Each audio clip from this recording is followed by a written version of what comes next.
Good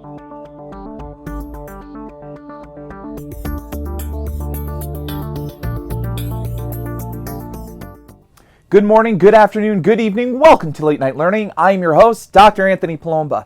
Now today we're going to be talking about learning and memory in gaming. When we think about learning and memory in gaming, we're thinking about how our minds conduct information processing. Thinking about how our minds interpret, ingest, digest, and create associations regarding visual settings that we delve into as video game players, the manner in which that we control characters, our ability to remember where that piece of treasure is in that particular mountain cove. And so learning and memory is very much linked to video gameplay. After all, it exercises a lot of the processes that we take for granted as we navigate our day-by-day lives. And so without further ado, let's get started. And so when we think about learning, to define what learning is, by building, measuring, and learning, we're actually earning. Learning is a part of earning. We are earning something when we learn. And so learning is defined as a relatively permanent change in behavior. It's permanent change. You will never again believe that 2 plus 2 is 5. You know 2 plus 2 is 4. It's a permanent change, right? Now you know how to add. Said your 3-year-old self to yourself, or maybe your 5-year-old self to yourself. When we learn, there's a change in our behavior, right? A change in the way that we process something. Incidental learning is unintentionally acquiring particular piece of knowledge. It's unintentional acquiring of particular pieces of knowledge. We do incidental learning all the time during video game play. As we navigate around a particular ecosystem in Super Mario Sunshine, or as we navigate around the Wild Wild West in one of the Red Dead Redemption video games, we're learning things that we're not directly focused on. It's kind of unintentional. You might be amazed that one of your nieces or nephews at the Thanksgiving table talks about twerking. And you might say to yourself, whoa, wait a minute. How is it that you even know what that means? How could you possibly know what twerking is? Well, it's because incidental learning is sometimes a way in which that we're gathering information, but we're not really cognizant of. We're not really doing it actively. We pick up on things all the time. Additionally, to learn well, as you know as students, repetition increases the strength of the stimulus. And so the impact that a study guide will have on your memory is through repetition. The impact constantly losing to a boss in Final Fantasy will have an impact on you as you learn. So in a video game like Cuphead is an excellent example. With Cuphead, we are forced to lose many times to bosses to learn particular patterns, to learn particular moves and ways in which to beat bosses. And so repetition really helps increase the strength of the stimulus, which could be a boss, which could be an obstacle, which could be a challenge, and our ability to learn. Let's keep going. Breaking down messages. We do break down messages when we're playing video games. A video game will first encode information. Information enters in a way the system will recognize. So a video game has to be full of color. Colors tell us what to expect, right? If we see a darkened alleyway or a red monster or a green monster or a villain that has no face, we're able to interpret that as human beings because we have context for what those signals mean. So then we get into storage. We integrate this knowledge with what is already memory and warehouse it until it's needed. Okay, great. I just died by jumping on a Goomba the wrong way in Super Mario Brothers, I'm not going to make that mistake again. I'm going to make sure I jump right on his head rather than kind of running into him. And then retrieval. We access the desired information. Time and time again in video gameplay, and I'm thinking about Mortal Kombat, I'm thinking about Street Fighter, I'm thinking about Killer Instinct, I'm thinking about Tekken, I'm thinking about Super Smash Brothers. All these fighter games, right? All the beat 'em up games. These are reliant on being able to store different moves that need to be executed in order to shoot out a laser, or pull out a hammer, or do some sort of fatality move if you're playing Mortal Kombat. Fighter games are very much predicated upon being able to hit a bunch of buttons in a particular series so that we're able to execute some sort of sophisticated move. And so we have to break down messages all the time when we're playing video games. Let's keep going. Learning by reward. We have a lot here, so I'm going to go slow. Fixed interval reinforcement. After a specified time period has passed, the first response you make brings the reward. Fixed interval reinforcement. After a specified time period has passed, the first response you make brings the reward. So it could be the first unit that you gain increases your speed by 2 times. Second unit increases your speed by 2 times. Whatever it may be. So after a specified time period has passed, the first response you make brings the reward. So when we think about Final Fantasy, for instance, or if we think about League of Legends, we think about Fortnite, we think about grazing about in video game play, waiting and waiting and waiting, and then the sword appears. Waiting and waiting, and then gold coins appear. Waiting and waiting, and then potions appear, right? We see this time and time again, and we rip our hair out because we're trying to figure out some sort of pattern in order to gain more experience points. People tend to respond slowly at first, but then heightened for the next reinforcement approaches. So consumers may not be inclined to find the first unit, but once that is achieved, players will go after the rest of the units to maximize the reward. So this is something else to note about reward and learning. The first time you put a challenge out to somebody to go get a reward, to go find 500 gold coins or whatever it may be, people are reticent, people are hesitant to embrace that. But once they get into it, they kind of get hooked. So if it's fixed interval reinforcement, we know the fixed part is that it's a fixed reward in some sort of interval, variable interval reinforcement. The time that must pass before consumers receive reinforcement varies on some average. The time that must pass before consumers receive reinforcement varies based on some average. And so here,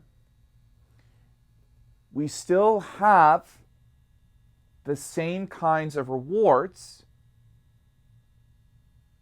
but the problem is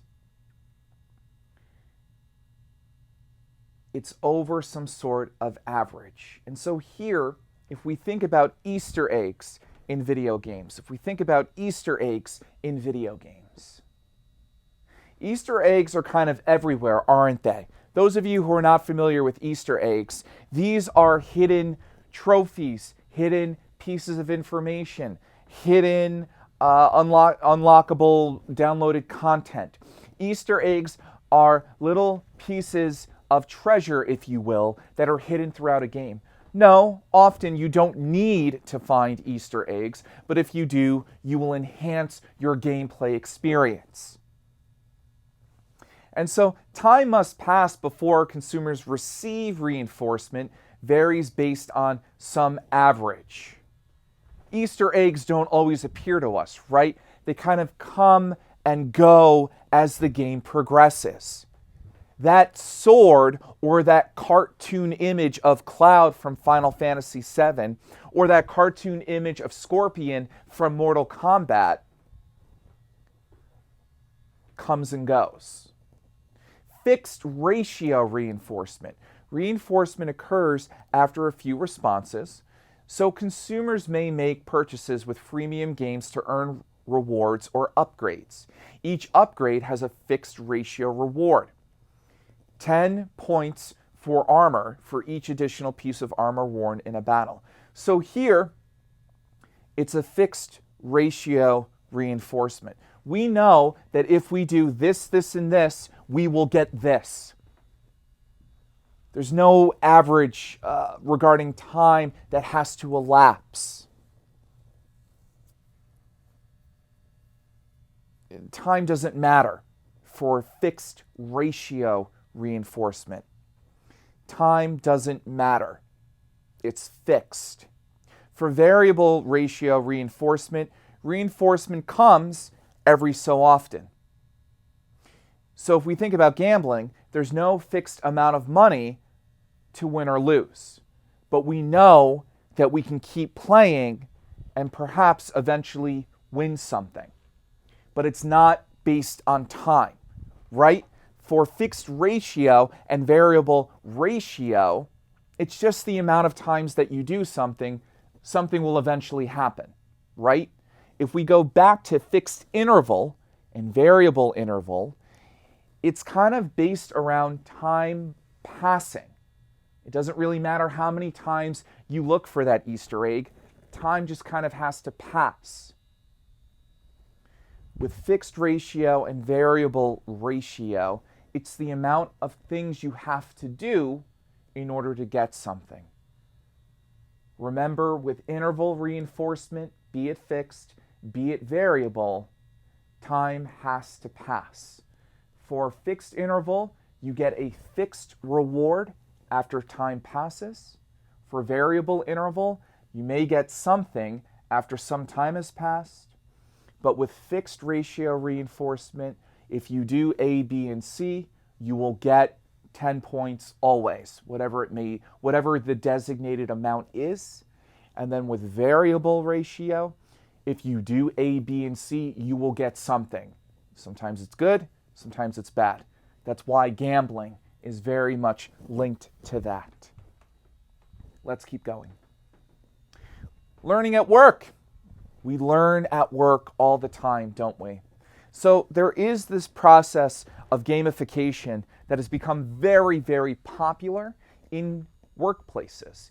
This is a way in which to help workers measure productivity, to give them kind of an energy boost in the workplace, and to also spur competition. It makes people really excited to be a part of something bigger than themselves. And remember that big fish in small pond phenomenon we were talking about? Well, when you're in the office with Jennifer, Stacy, Michael, David, Jake, Sarah, Kevin, David, Fran, and Melissa, that's 10 people.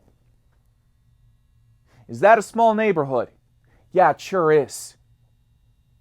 Do I care how I perform with those 10? Oh yes, they're very close to home. And so, because you have leaderboards that may be erected at work that literally have badges and point totals and whatever else is being done to spur people to complete certain tasks, you have this kind of gamification that's going on. And so it's the insertion of gaming elements, competition rules, scores, time into other areas of life.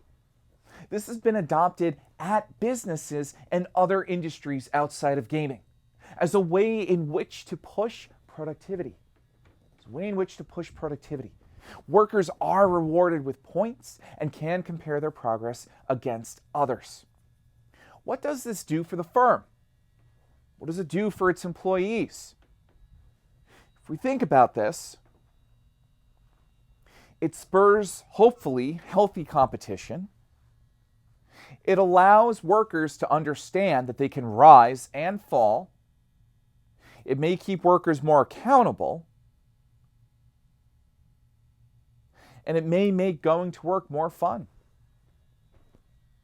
depending, of course, on the design itself. Let's keep going.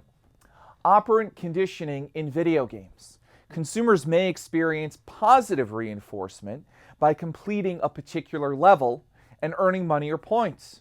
Consumers may experience negative reinforcement, which is avoiding a negative outcome, by skipping a level due to stellar performance in a level or unlocking a particular level.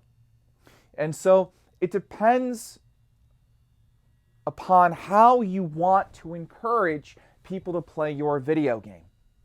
Am I constantly giving you things as the video game designer? Or through negative reinforcement, avoiding a negative outcome? Is that a better way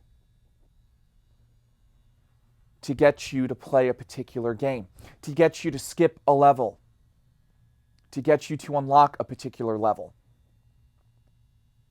Let's keep going. Memory. We have limited space for memorizing items. Some of you might be thinking this as you're listening to my lecture. Is this guy crazy? Look how much we've covered in the last 10 minutes. This is a full lecture in and of itself. I recognize that. There's a lot to be said for memory. We are limited in what we can remember. Now, I imagine you may still remember your home phone number. You may, before cell phones and everything else. You may even remember your mom's phone number. If not, you should. We have limited space for memorizing items.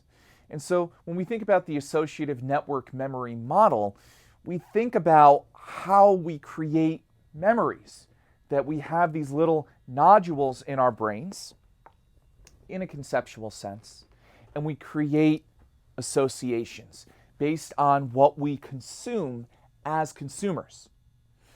We think about, in particular, brands, right? Brands really function as a way for us to remember things.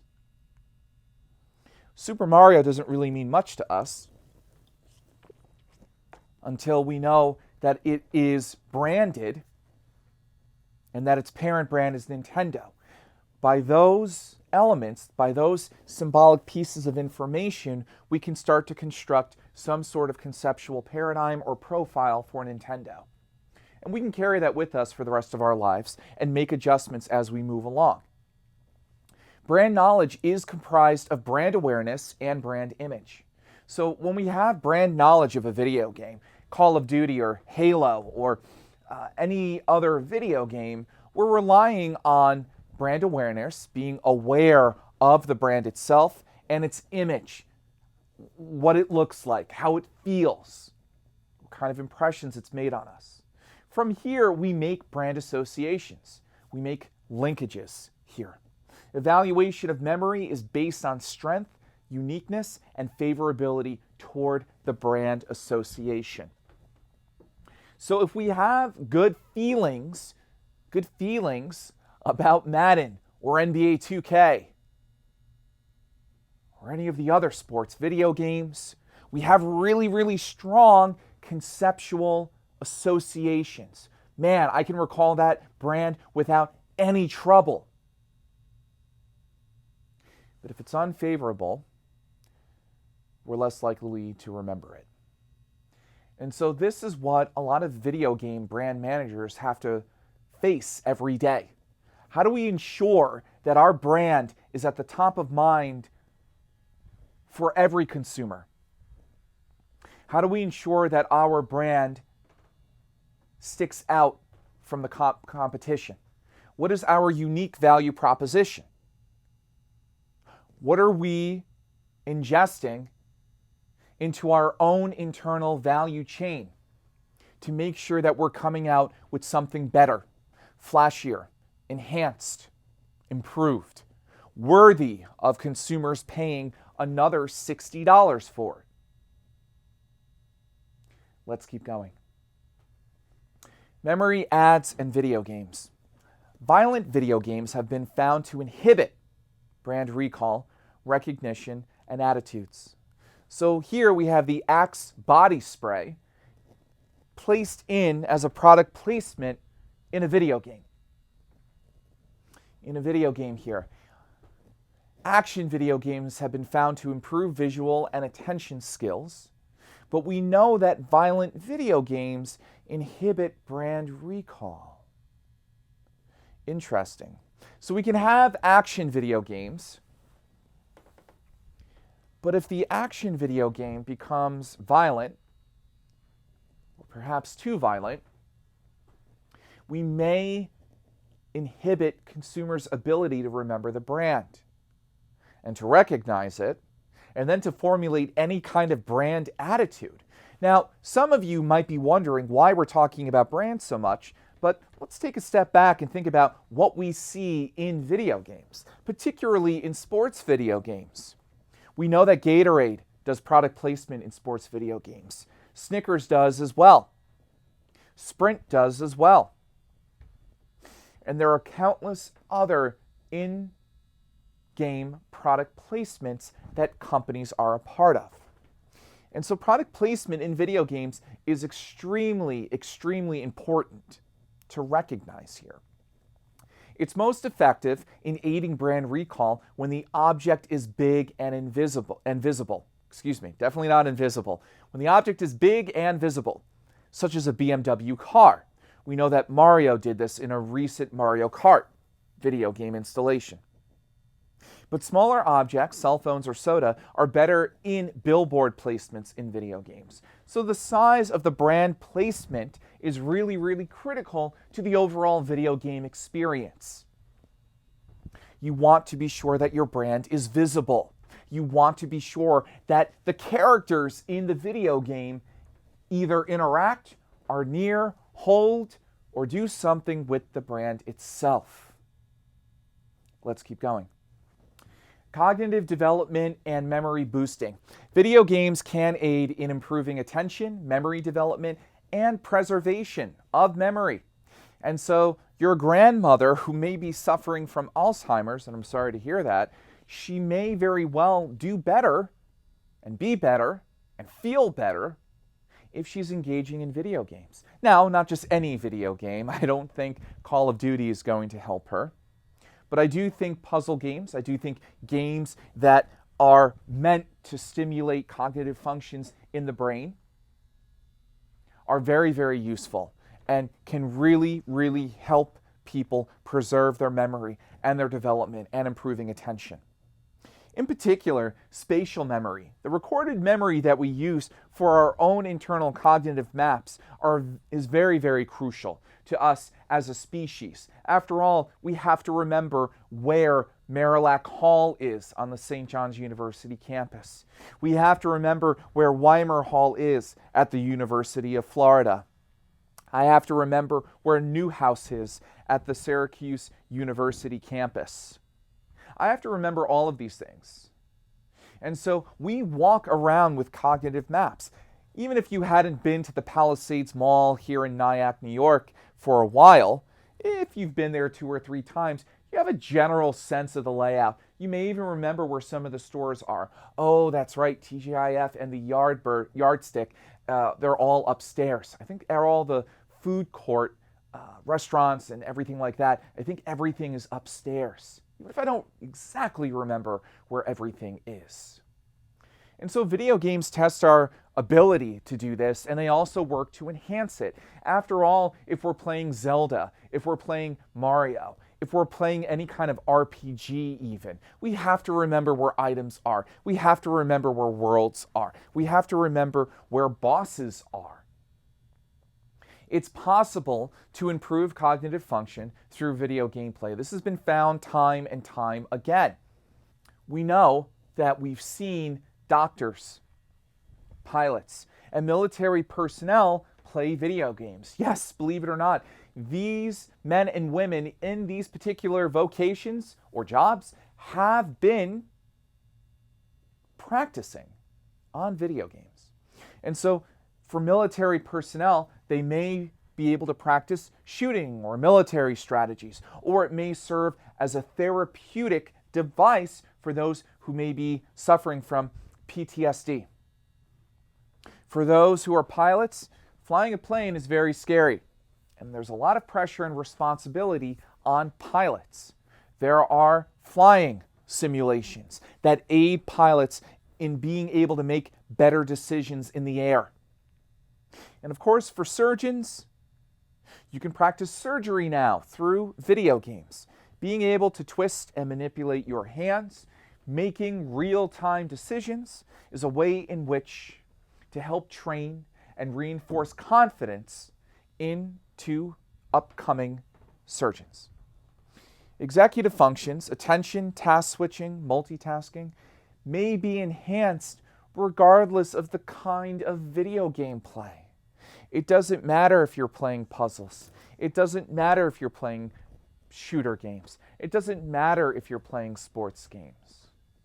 These games, as long as they are challenging your cognitive functions and are forcing you to make decisions and are testing your ability to create strategies and to leap over or conquer or solve problems, will help you enhance your own cognitive functions.